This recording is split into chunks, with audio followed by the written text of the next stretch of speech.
Hello everyone, welcome back to my channel. मैं प्रीति शर्मा स्वागत करती हूँ आपके अपने चैनल कान्हा दीवानी में। यहाँ आपको देखने को मिलती है कान्हा जी से सेवा related video, fashion, beauty, lifestyle and money पूजा विधि। ओम नमः शिवाय, जय श्री कृष्णा। कैसे हो आप? आई होप आप सब अच्छे ही होंगे। मैं भी बिल्कुल ठीक हूँ। तो फ्रेंड्स, आज मैं आपको बताऊँगी कि मैंने गोविंद की प्राण प्रतिष्ठा कैसे की, या किसी भी देवता की प्राण प्रतिष्ठा करें तो वो कैसे कर सकते हैं। तो ये देखिए, मैंने कलश स्थापना कर दी है, अष्टदल कमल बना दिया है और कलश के अंदर 1 रुपया, सुपारी, हल्दी, अक्षत और ये सब मैंने डाल दिया है, गंगा जल वगैरह, जो कि मैं आपको बताती ही हूँ हर बार। तो मैंने ये डाल दिया है इसमें और ये हम कर रहे हैं प्राण प्रतिष्ठा। तो उसके लिए सबसे पहले कलश स्थापना और उसके बाद हमें गणेश जी का पूजन वगैरह सब करना होता है, संकल्प लेना होता है। अपनी काफ़ी वीडियो में बता चुकी हूँ मैं। तो इधर आप सतिया वगैरह बना सकते हैं, आप चाहें तो पहले भी बना सकते हैं, आप चाहें तो बाद में। उसके बाद ये जो 5 पल्लव है इनको हमने सजा लेना है, क्योंकि ये सजाना बहुत ज़रूरी होता है। तो उनको आप हल्दी, कुमकुम, चंदन वगैरह सभी से आप सजा लीजिएगा। तो ये देखिए, अब हम जो कलर के 5 पल्लव हैं वो इनके ऊपर हम सजा देंगे। इसकी डंडी थोड़ी सी बड़ी हो रही थी, तो जिससे कि सेट हो जाए तो उस हिसाब से आप सजा दीजिएगा, ठीक है। तो ये देखिए, तो ये मैं देख रही थी तो मेरी डंडी थोड़ी सी बड़ी हो रही थी, तो मैं इसको थोड़ा सा तोड़ दूँगी और उसके बाद सजाऊँगी। तो आप भी इस तरह से सजा लेकर, अगर बैलेंस थोड़ा ख़राब हो जाएगा ना तो उससे कलश को थोड़ा गिरने का डर होता है। तो कलश को आप देख लेना कि चावल भी आपके थोड़ा इक्वल हो। तो अष्टदल कमल थोड़ा इस तरह से बनाइए होगा। अगर आपके पास कपड़ा है तो कपड़ा बांध सकते हैं, नहीं तो मौली को भी आप बांध सकते हैं। उसके ऊपर चावल वाली कटोरी रखनी है, ठीक है। और इसका जो कलश का नारियल है वो अपनी तरफ रखना है, जिस तरह आँख मुँह होता है ना वो अपनी तरफ रखना होता है। तो ये कलश स्थापना का यही नियम होता है। कई लोग ऊपर की तरफ रखते हैं तो वो अच्छा नहीं होता है, उससे धन हानि वगैरह होती है, स्वास्थ्य हानि होती है। तो इसका मुँह है ना अपनी तरफ रखना होता है। तो उसके ऊपर अक्षत वगैरह आप चढ़ा दीजिएगा, विधि विधान के साथ उनका आप पूजन कर लीजिएगा। तो ये फ्लावर वगैरह से आप सजा सकते हैं, या फूल माला से भी सजा सकते हैं, तो या आप फूल से भी ऐसे ही सजा सकते हैं। उसके बाद आप चाहे तो इधर भी कलश स्थापना, या फिर मंदिर में ही गणेश जी को आप वो करके उनको सभी देवताओं को स्नान करा सकते हैं। गणपति नमः, ओम महालक्ष्मी नमः, ओम नमः शिवाय, ओम ओम गौरी शंकराय नमः, ओम नवदुर्गे नमः। तो इस तरह से आप सभी देवताओं का जो मंत्र होता है, उनका प्रिय मंत्र, वो आप कर सकते हैं। और उसके अलावा आप गणेश जी को पीला टीका लगा सकते हैं, विष्णु भगवान को पीला लगा सकते हैं, सरस्वती माता को, मतलब जिन जिनको पीला लगता है उनको पीला लगाइए, जिनको लाल टीका लगता है उनको आप लाल टीका लगाइए, ठीक है। और जो शिव जी हैं उनको चंदन का टीका लगता है तो उनको आप चंदन का टीका लगाइए। मतलब सभी देवी देवताओं को उनकी पसंद का फूल और उनकी ही पसंद का आपको टीका लगाना होता है। ऐसा करना बहुत अनिवार्य होता है। तो ये देखिए, ये पूजन आपको डेली करनी है। अब जैसे 5 दिन का हमारा प्रोसेस होगा।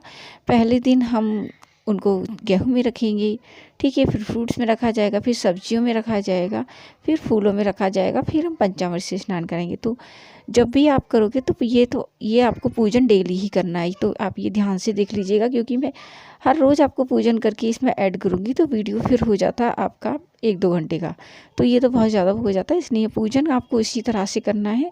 बाकी का जो प्रोसेस है वो मैं आपको करके दिखाऊंगी कि कैसे मैं फ्रूट्स में रखूँगी, सब्जियों में रखूँगी। तो आप वीडियो के अंत तक बनी रहिएगा, ठीक है। वीडियो को पूरा देखिएगा, नहीं तो फिर आपको वीडियो समझ में नहीं आएगा और आधा अधूरा लगेगा। फिर आप क्वेश्चन पूछोगे कि आपने ऐसे कर दिया, वैसे कर दिया। तो आप वीडियो को थोड़ा सा सब्र करके पूरा देखिएगा, ठीक है, जिससे आपको अच्छा लगेगा कि मैंने गोविंद की प्राण प्रतिष्ठा कैसे की थी। तो ये मैं आपके साथ शेयर कर रही हूँ। जो प्रकटीय दिवस था, जिस दिन विग्रह जो बांके बिहारी के प्रकट हुए थे, उसी दिन मैंने गोविंद की प्राण प्रतिष्ठा की थी।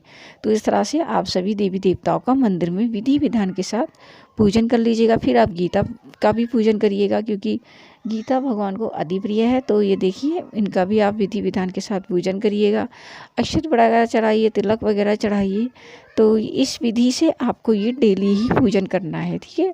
गणपति का, नवग्रह का और सभी देवी देवताओं का, गीता का, तो आपको सभी का विधि विधान के साथ ये पूजन करना ही करना है डेली। 5 दिन के प्रोसेस में ये पूजा इंक्लूड है, ये आपको ज़रूर ही करनी है।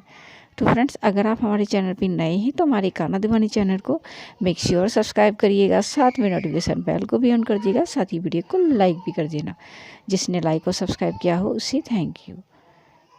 फिर आप वस्त्र रूपी कलावा चढ़ा देना सभी देवी देवताओं को, ठीक है। जनेऊ रूपी कलावा और वस्त्र रूपी कलावा आप चढ़ा सकते हैं। साथ ही मुझे इंस्टाग्राम और फेसबुक पर भी फॉलो कर देना, लिंक आपको डिस्क्रिप्शन में मिल जाएगा।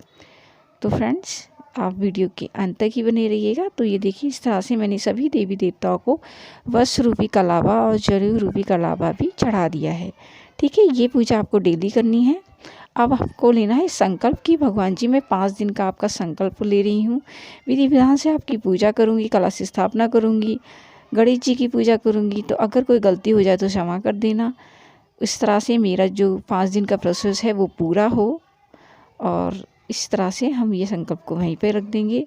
उसके अलावा हम जिस बर्तन में हमने रखना है उसके फूल वगैरह सजा देना है, फूलों से उसको डेकोरेट कर देना है, क्योंकि हम खाली भगवान जी को नहीं रखेंगे। उसके अलावा मैंने ले लिए हैं ये 7 तरह के अनाज। तो 7 तरह के आप कोई भी अनाज ले लीजिएगा। तो मैंने ये 7 तरह के अनाज ले लिए हैं, गेहूँ, दालें वगैरह जितनी भी होती हैं 7 तरह के मैंने ले लिए थे। उसके अलावा हमने इनको पीले कपड़े से ढक देना है, उसके ऊपर एक प्लेट रख दीजिएगा, ठीक है। अगर आपके पास चूहे अगर आपके घर में हो रहे हो तो कुछ ऐसी चीज़ रख देना जिससे वो गाड़ ना सकें, ठीक है। तो क्योंकि फ्रेंड्स मेरे यहाँ पे चूहे हो रहे हैं, क्योंकि मेरा तो पड़ जाता है ग्राउंड फ्लोर, तो इसलिए मैं तो इसको थोड़ा सा ढक कर रखती हूँ। तो आप भी इस चीज़ का ध्यान रखिएगा। उसके अलावा हम जिधर हमने लड्डू गोपाल जी को विराजित किया है, मतलब विराजित किया, उनकी प्राण प्रतिष्ठा कर रहे हैं, उनका भी पूजन करना है विधि विधान के साथ। हल्दी कुमकुम लगाना है, वस्त्र रूपी कलावा चढ़ा दीजिएगा, और इस तरह से विधि विधान के साथ इनको पूजन करना है। क्योंकि हम भगवान जी के प्राण प्रतिष्ठा कर रहे हैं तो मन में भाव का होना अति आवश्यक है। अगर 1-2 सामग्री भी कम होती है ना तो चल जाता है, लेकिन आपका भाव नहीं होगा ना तो आपकी जो प्राण प्रतिष्ठा है, पूजा है, सब व्यर्थ हो जाएगी। उसके अलावा हम पूजन कर लेंगे, ठीक है। तो आप चाहें तो गणेश जी यहाँ पर भी कर सकते हैं, आप चाहें तो मंदिर में भी कर सकते हैं। मैंने आपको दोनों तरह से करके बता दिया है। तो ये देखिए, और इसके अलावा हमने अग्निदेव का भी पूजन करना है, तो उनको भी विधि विधान से पूजन कर लीजिएगा, ठीक है। हल्दी कुमकुम अक्षत वगैरह चढ़ा दीजिएगा, क्योंकि ये बहुत आवश्यक होता है। तो ये देखिए, और मंदिर में आप जब भी देवी देवताओं का पूजन करोगे ना तो आपको पहले धूपबत्ती से पूजा करनी है, फिर दीपक से पूजा करनी है, और फिर कपूर से करनी है। तो इस तरह से करनी है, मैंने अपनी काफ़ी वीडियो में दिखाया हुआ है। तो ये देखिए, ये आपको इस तरह से सबको आरती देनी है भगवान जी को, और ये आपको पूजा, ये तो आपको डेली डेली करनी ही करनी है। बाकी का जो प्रोसेस है वो हम चेंज करेंगे। जैसे कि अभी हमने अनाज में रखा है, तो अब हम दूसरा अगला दिन जब हो जाएगा तो इनको चेंज करेंगे। तो ठीक है, मिलते हैं नेक्स्ट डे में। तो फ्रेंड्स, ये देखिए नेक्स्ट डे हो गया है। अब हम जो अनाज हैं उनको हम चेंज करेंगे। पहले हम सभी देवी देवताओं की पूजा कर लेंगे जो विधि विधान से मैंने बताई थी। उसके बाद धीरे से कपड़े को हटाएंगे और धीरे से अपने जो लड्डू गोपाल जी हैं उनको हम उठाएंगे। देखिए हमारे जो गोविंद हैं, इनको कितनी जल्दी है, थोड़ा सा आँख से उन्होंने पट्टी हटा दी है। तो भाई कान्हा जी हैं, तो वो कान्हा जी हो या वो, मेरे मुँह से कान्हा जी निकलता है, क्योंकि मेरी पहले लड्डू गोपाल का नाम कान्हा जी ही है। तो उसके अलावा फिर हमने इनको रखना है फ्रूट्स में। तो आप फ्रूट्स में कोई भी फ्रूट्स ले सकते हैं। मैंने गाजर, संतरे, केले जो भी मुझे अवेलेबल हुए थे फ्रेंड्स, वो मैंने ले लिए थे। आपको जो भी अवेलेबल फ्रूट्स हो जाए वो आप रख सकते हैं। तो ये देखिए, इस तरह से मैंने इनको फ्रूट्स में रख दिया है। उसके बाद मैं इनको पीले कपड़े से ढक दूँगी, क्योंकि पीले कपड़े से भी ढकना बहुत अनिवार्य होता है। उसके बाद आप इसके ऊपर प्लेट रख देना, फिर विधि विधान से इसका भी पूजन कर लेना। और मैंने थोड़ा सा बाट रख दिया है फ्रेंड्स, तो इसका कोई गलत मतलब ना ले, क्योंकि मेरे यहाँ पे चूहे वगैरह हैं, तो इस वजह से। तो ये देखिए, फिर पहले मैंने आपको बताया था, पहले हम धूपबत्ती से आरती करते हैं, ठीक है। फिर हम मेरी जो धूपबत्ती थोड़ी सी वो मेरी एक बार में पता नहीं कि मुझसे जलती नहीं है फ्रेंड्स। तो आप बताइएगा कि आपसे एक बार में जल जाती है क्या? तो फिर मैं इसको धूपबत्ती को ऐसे जला रही हूँ। फिर मैं फ्रेंड्स उसके बाद मैं करूँगी कपूर से आरती, और फ्रेंड्स फिर मैं करूँगी दिए से आरती।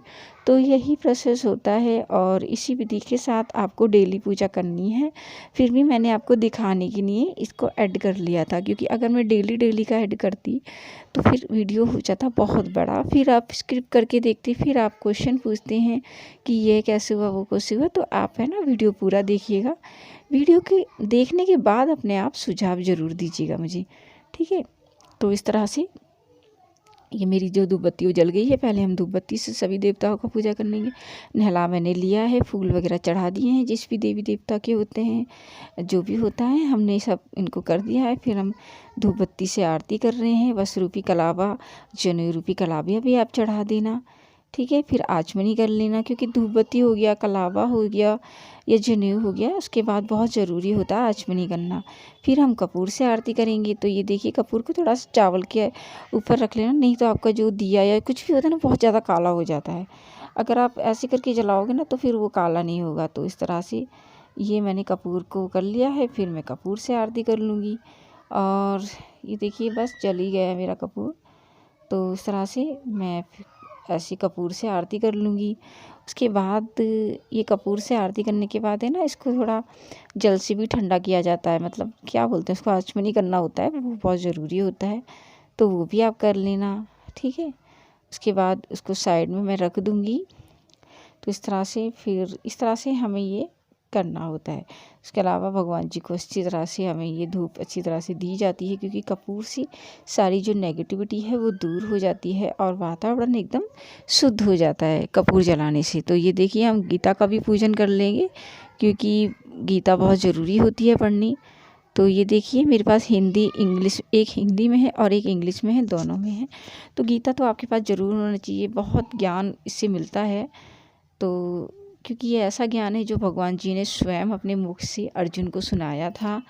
पहले ही सूर्यदेव को सुनाया था, तो वो मिसिंग हो गया था, इस वजह से दोबारा से इन्होंने सुनाया था। तो ये देखिए, ये तो इसलिए गीता तो आपके पास होनी चाहिए और उसका हमें पूजन भी करना चाहिए। तो ये देखिए, अब हमने ये पूजन कर लिया है। तो आप भी इस तरह से अपने जो भी लड्डू गोपाल हैं उनकी प्राण प्रतिष्ठा कर सकते हैं। तो अब हो गया हमारा नेक्स्ट डे, तो हम सब्जी से इनको निकाल देंगे, ठीक है। तो ये मैंने सब्जी से इनको निकालने के लिए, देखिए मैं बिल्कुल हटा दिया है मैंने सब्जी से, क्योंकि सब्जी से निकालना, फिर हम उनको नेक्स्ट डे किसी और चीज़ में रखेंगे। कभी हम सब्जी में रखेंगे, कभी हम फ्रूट्स में रखेंगे। तो अलग अलग जो प्रोसेस है वो हमारा होता ही है।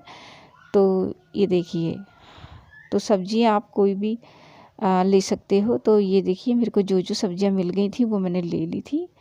तो इस तरह से मैंने सब्जी में रख दिया था। अब मैं सब्जी से निकाल रही हूँ, क्योंकि अब हमने क्या करना है, अब हमने करना है किसी और चीज़ में। तो हम किस चीज़ में रखेंगे, गैस करके बताइए। तो ये देखिए, हमने धीरे से निकाल देना है। और ये एक टमाटर रह गया, इसको भी मैं निकाल दूँगी। तो ये जो सारी सब्जियां हैं फ्रेंड्स, ये हमने खुद यूज़ नहीं करनी है। इसको आपको या तो आपकी कोई नंद होती हैं उनको दे सकते हैं, या किसी को भी आप दे सकते हैं, या फिर गाय वाले आते हैं उनको भी दे सकते हैं। तो इस तरह से ये अब हम रखेंगे उनको फूलों में। तो ये मैंने फूल ले लिए हैं, जितनी भी तरह के फूल आपको मिल जाते हैं तो फूल को अच्छी तरह से तोड़ लीजिएगा, नहीं तो कोई जैसे होता है ना, कभी कोई कीड़ा होता है तो वो ना हो फूलों में। तो अच्छी तरह से साफ कर लेना फूलों को, और इस तरह से अब हम फूलों में रखेंगे। तो ये हमारी 4 दिन का प्रोसेस हो गया है। तो इस तरह से ही ये हमारा 4 दिन का प्रोसेस हो गया है। और अब हम बस ये इसके बाद इनको पंचामृत से स्नान करा लेंगे। तो पंचामृत से स्नान कराने भी कुछ विधि होती है, वो भी आप देख लीजिएगा। और पंचामृत से स्नान कराने के बाद भी बहुत सारी विधि होती है, किस विधि से किया जाता है वो मैं सब आपके साथ शेयर करूंगी। तो वीडियो के अंत तक ज़रूर बने रहिएगा और बताइएगा कि आपको हमारे गोविंद की प्राण प्रतिष्ठा कैसी लगी। ये सब आपको दान में ही जाएगी आपकी सब्जियां। तो ये देखिए, अब नेक्स्ट डे हो गया है, अब हम मंदिरों का पूजन वगैरह सब कर लेंगे। और इस तरह से सब करने के बाद अब हम भगवान जी को नहलाएंगे। तो ये देखिए, मैंने इनको निकाल दिया फूलों से। अब हम पंचामृत से स्नान कराएंगे। तो ये हमारे गोविंद बैठे हुए हैं। तो ये पंचामृत में आप सब चीज़ें मिला लेना, दूध, दही, शहद पहले हम चरणों में डालेंगे, फिर हाथों पे, फिर मुंह पर तो पूरा सर से, तो इस तरह से, क्योंकि चरणों में डालना बहुत आवश्यक होता है, डायरेक्ट सर से पानी नहीं डाला जाता है इनको। तो इसी तरह से हम हल्का हल्का इनको मलेंगे, जिससे इनके अंदर बहुत चमक आ जाए, क्योंकि अब इनकी प्राण प्रतिष्ठा बस कंप्लीट ही होने वाली है। जो लास्ट प्रोसेस है वो भी आप देखते रहिएगा। तो इसी तरह से हम कान्हा जी को, वैसे तो कान्हा जी की पहले ही हो चुकी थी, लेकिन अभी हम इनको साथ में ही स्नान कराएंगे, क्योंकि जो विधि हम कर रहे हैं वो दोनों की साथ में ही होगी। तो इस तरह से ही पहले चरणों में, फिर हाथ में, फिर उनको सर से डाला जाता है। तो हल्के हल्के हाथ से इनको रगड़ लीजिएगा, ज़्यादा मत रगड़िएगा, ठीक है। तो इस तरह से अब हम जल से स्नान कराएंगे, पहले पैरों में डालेंगे, फिर हाथों पे, फिर सर से। तो यही विधि होती है इनकी पंचामृत या स्नान कराने की, ठीक है। तो ये देखिए पानी मैंने गर्म ही कर लिया था, क्योंकि सर्दियों का ही टाइम था उस टाइम पर। तो ये देखिए आपको हल्का हल्का धुआं भी लग रहा होगा। तो ये अब हम इनको पोंछ देंगे। पोंछने के बाद अब हम जो है लास्ट प्रोसेस करेंगे, वो मैं आपको दिखाऊंगी। तो उसके बाद मैंने इनका बाकी बिहारी के रूप में इनका मेकअप किया था, क्योंकि उस दिन प्रकटीय दिवस था, तो इसी वजह से। तो अब बस पहुंचने के बाद मैं इनको ड्रेस पहनाकर आपको दिखाती ही हूँ। तो ये देखिए ड्रेस ये पहन चुके हैं। तो अब मैं इनके सामने रख दूँगी और इनकी पट्टी हटा दूँगी, जिससे ये जो इनकी आपस में जो ऊर्जा होगी वो आपस में ही विलीन हो जाएगी, और एक दूसरे की ऊर्जा एक दूसरे में समाहित हो जाएगी। तो ये देखिए एक दूसरे के सामने उठा दिया है। कई लोग शीशा दिखाते हैं, लेकिन ये तरीका सबसे बेस्ट होता है कि एक दूसरे के विग्रह सामने बिठा दिए जाएं। उसके बाद मैंने इनका बाकी बिहारी के रूप में इनका श्रृंगार किया है, ठीक है, गोविंद का, क्योंकि उस दिन प्रकटी दिवस था, तो इसी दिन मैंने इनकी प्राण प्रतिष्ठा की थी। तो ये देखिए इनका हो गया है, और ये बहुत ज़्यादा प्यारे लग रहे हैं। आप बताइएगा कैसे लग रहे हैं दोनों। और उसके बाद मैंने इनको माखन मिश्री का भोग लगा दिया है। तो इस तरह से मैंने इनको इनका पहला भोग दिया है। तो इस तरह से मैंने इनकी प्राण प्रतिष्ठा कंप्लीट की है। आई होप कि फ्रेंड्स आपको ये वीडियो अच्छा लगा होगा। वीडियो अच्छा लगा हो तो वीडियो को लाइक करना, चैनल को सब्सक्राइब करना, वीडियो को फ्रेंड्स और फैमिली में शेयर करना बिल्कुल ना भूलें। अपने सुझाव कमेंट्स बॉक्स में देते रहिएगा। वीडियो के अंत तक बने रहने के लिए थैंक यू। मिलते हैं नेक्स्ट वीडियो में। Bye friends.